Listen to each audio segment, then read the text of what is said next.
I stood frozen, watching in disbelief as my beloved home collapsed into the river below, demolished on the orders of an HOA president who had no clue my sister had just been sworn in as Chief Justice of the state Supreme Court. But when Margaret strikes one last time with gasoline and matches, will her vengeful desperation destroy everything my community fought to restore? I can still recall the precise moment my quiet life at Riverside Haven began to unravel. The bulldozer's engine growled to life outside my kitchen window, jolting me from my morning coffee. Not again. Margaret Summers stood beside it, clipboard in hand, her dark hair untouched by the spring breeze. "Mr. Carter," she called out with that practiced smile that never reached her eyes, "we need to talk about your ongoing violations." I stepped onto my porch, the wooden planks creaking underfoot, a sound my late wife, Emily, had adored when she chose this riverside cottage. "What's the issue now, Margaret?" I asked. She pointed a manicured finger at my mailbox. "That shade of red isn't permitted. The HOA Handbook, page 17, section 4, states mailboxes must be slate gray or matte black." This was the 5th complaint this week. Yesterday, it was my birdhouse drawing undesirable wildlife. The day before, my wind chimes were disrupting the neighborhood's ambience. "I've had this mailbox for 15 years, I said, keeping my tone even, "long before you took over as HOA president." Margaret's eyes narrowed. "Grandfather clauses don't hold when the board votes unanimously to update standards, which we did last month." I glanced around. Neighbors peeked from behind curtains, too afraid to challenge her since she'd forced the Miller family out over their son's basketball hoop, ruining curb appeal. "I'll think about repainting it," I offered, hoping to avoid a fight. "You have 48 hours before the first fine, $100 daily after that," she replied, then nodded toward Emily's tulip garden. "And those non-native plants need addressing too." My chest tightened. "Those tulips stay. My wife planted them before she passed." Margaret's expression didn't flicker. "Personal attachment doesn't override rules, Mr. Carter. The board's meeting tonight to discuss further steps." As she walked off, my phone buzzed. My sister, Laura, was calling, likely about her swearing-in ceremony tomorrow. I couldn't trouble her with this HOA mess now. "Hey, Laura, what's up? Just making sure you're coming tomorrow. Big day for me. Wouldn't miss it," I promised, watching Margaret snap photos of my property. "You okay?" "You sound off," Laura pressed. "Just neighbor stuff. Nothing major." If only I'd known how wrong I was. That afternoon, a formal letter arrived in my mailbox. The HOA demanded the immediate removal of Emily's tulips, citing water conservation rules, and scheduled an emergency landscaping intervention if I didn't comply within 24 hours. I called Henry, a retired attorney 2 houses down who'd been kind since Emily's death. "They can't do this legally," he assured me over tea on his back porch. "The tulips predate the water rules, and you've got that rainwater system installed." Margaret doesn't care about legalities, I sighed. She wants uniformity. Henry leaned in. "There's more to it. Have you seen the plans for Riverside Haven Phase 2? He unfolded documents revealing luxury condos slated for our riverfront, right where my cottage sat. "Margaret's husband works for the developer," he whispered. "They need your land, but you won't sell." My stomach churned. So these violations are just to push me out? I'd bet on it. Be cautious, friend. That night, I photographed every corner of my property, especially Emily's tulips, sensing I'd need evidence soon. The next morning, I dressed for Laura's ceremony. As I locked my door, Margaret appeared with 3 board members and a bulldozer driver. "Just some approved community upgrades," she said smoothly when I questioned the equipment. "Nothing directly affecting your property." The driver avoided my gaze. "I'll be back tonight," I told her firmly. "No work happens on or near my land while I'm gone." She smiled. "Enjoy your sister's big day, Mr. Carter. We'll see you later." Driving away, I glimpsed the bulldozer inching toward my property in the rearview mirror, Margaret gesturing animatedly on her phone. I nearly turned back, but I couldn't miss Laura's moment. She'd been my rock after Emily. I'd handle whatever Margaret was scheming when I returned. If only I'd known my entire life was about to be swept into the river. When I turned onto my street that evening, my heart stopped. Police lights flashed, neighbors whispered in huddles, and where my cottage had stood that morning, only shattered concrete and splintered wood remained. The rest had slid down the steep riverbank into the water. I stumbled out of my car. What happened? Where's my house? Margaret stood with the board, eerily composed. Mr. Carter, we tried reaching you. Your property was deemed structurally unsound during today's inspection. The board voted for emergency demolition to protect adjacent homes. She handed me a document. I stared at it, words blurring. This is insane. My house was fine. Officer Daniels, who'd taught my niece softball, approached, looking uneasy. Sorry, sir. They had permits. Forged permits, Henry interjected, limping forward with his cane. I called the county. No demolition was approved today. Margaret's smile stiffened. The paperwork's legitimate, I assure you. Then it hit me. Emily's quilts, our letters, the urn with her ashes on the mantel. 30 years of memories, now mud and rubble. My legs buckled. Officer Daniels steadied me. You'll hear from my lawyer, I rasped. Margaret shrugged. HOA bylaws shield us from lawsuits when acting for the community, page 43, paragraph 6. A camera flashed. Lisa from across the street was taking pictures. This isn't right, she shouted. We never voted for this. The board voted, Margaret corrected, as elected representatives. Henry helped me up. Stay with me tonight, he offered. As we turned away, Margaret called out, Oh, and Mr. Carter, your mailbox and those tulips are gone too. All violations resolved. Something snapped. I spun back, finger trembling as I pointed at her. You wanted my land. This was never about rules. For a moment, her cool facade cracked, revealing a cold calculation before she recovered. That's a bold claim. Prove it. Lisa stepped up. I've got proof. I've recorded HOA meetings for the newsletter. Last month, Margaret said she needed to remove obstacles for the riverfront project. Murmurs rippled through the crowd. Margaret's husband pulled her aside, whispering urgently. This is over, she declared. Disperse, or you'll all get violation notices.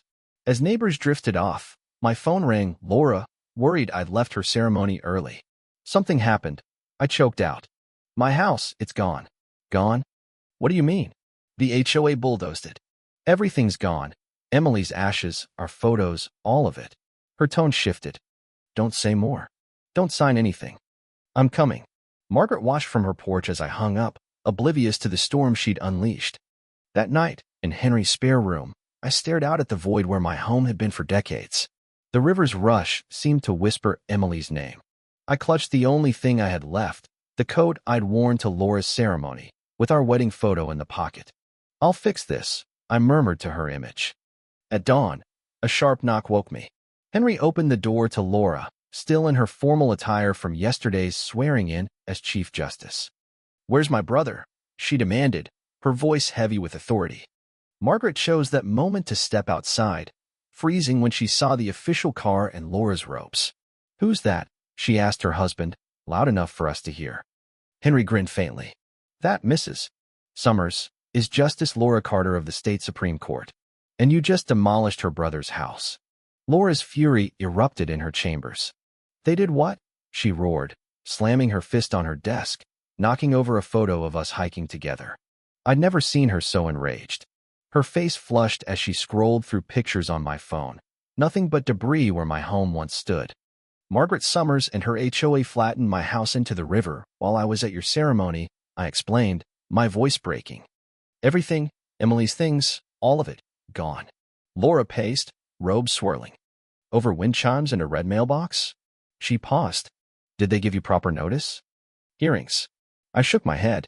Just daily violation notices, nothing about demolition. Her assistant popped in. Justice Carter, the governor's on line 1. Cancel my week, Laura snapped. Get Judge Lopez, the sheriff, and the DA on a call now. I sat, numb, as legal terms flew, trespass, property destruction, injunctions. Stay here tonight, she said softly later. The guest room's ready. At dawn, we drove to Riverside Haven. Yellow tape now cordoned off my property, police cars parked out front. Margaret stormed out in a bathrobe as we arrived. This is harassment. The HOA acted legally, page 43, paragraph 6. The sheriff cut in, handing her a document. You're summoned to an emergency hearing at 2 p.m. today over this unauthorized demolition. She snatched it. Ridiculous. I'll call my lawyer. We were addressing a safety issue. Laura stepped forward, and I saw Margaret realize who she was. Her face paled as Laura donned her robes right there in the street. "Mrs.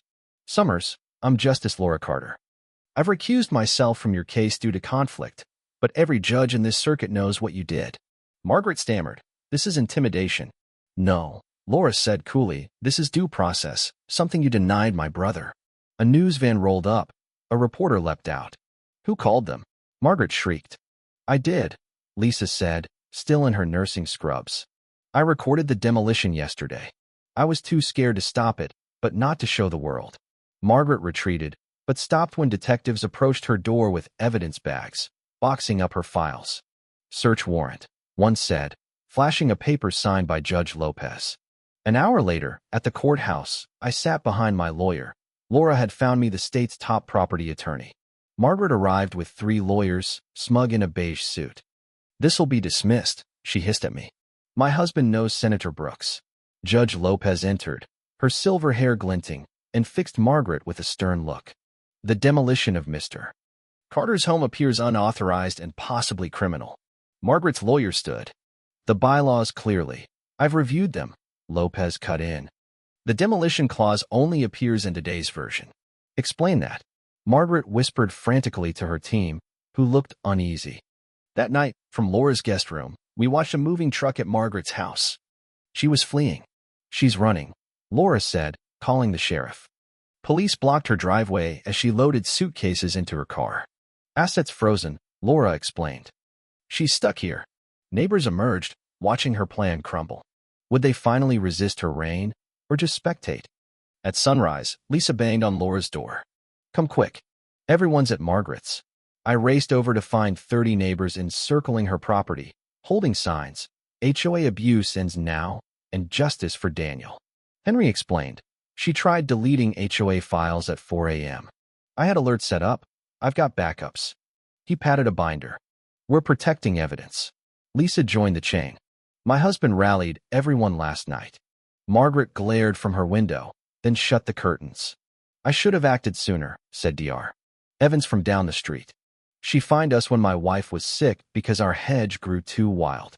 Stories spilled out. Fines for toys in yards, targeting dissenters. "Why didn't anyone stop her?" I asked. Henry showed me his binder. "She started small, fixing playgrounds, banning garish paint. Then she rigged the board with allies." He pointed to financials. "Her brother owns the overpriced landscaping firm. Her husband's tied to the clubhouse contractor." Police arrived. Henry handed over evidence of embezzlement. Margaret's husband, Thomas, stormed up in a suit. "Get off my property." "Not until the police finish," Henry replied. Thomas faltered when Laura appeared, revealing emails linking him to the condo project, sent the day before my house fell. By noon, news crews swarmed. At an emergency meeting, Henry and the county registrar exposed falsified bylaws and $427,000 funneled to a shell company owned by Margaret and Thomas. The treasurer, a meek man named Paul, confessed. Margaret said it was for security upgrades. She had fake invoices. In court, Judge Lopez ruled. Fraud, conspiracy, embezzlement, property destruction, probable costs. Margaret screamed, "This is your fault, Daniel. If you'd fixed that mailbox." "No," I said quietly. "This is because you thought rules were for everyone else." She got 20 years, Thomas too. Neighbors hugged me, vowing to rebuild together. But Laura warned, the developer's project upstream could flood us all. Should I tell them another fight loomed? Weeks later, I held up Emily's muddy wedding ring, found by volunteers combing the riverbank. Lisa cried. "I knew we'd find something today." Hammers rang out as my new home rose, designed to withstand floods. Thomas, now split from Margaret, handed me plans she'd hidden, proof she'd targeted everyone. "I chose wrong for years," he said. "Half our house sale goes to your rebuild." One stormy night, a text from an unknown number. "You haven't won." Margaret, out on bail, struck at 3 a.m., dousing my construction site with gas. Police caught her mid-arson. She screamed. The developer paid me $50,000. Her bail was revoked. At her trial, I testified. She got 20 years. On moving day, neighbors filled my new home with warmth. A bench honored Emily's tulips. Thomas toasted second chances with Lisa, his new love. Our new charter read, "Homes are for people, not power." Margaret wrote Henry from prison, apologizing. Sometimes, I told him, touching my rebuilt walls, it takes losing everything to see what matters.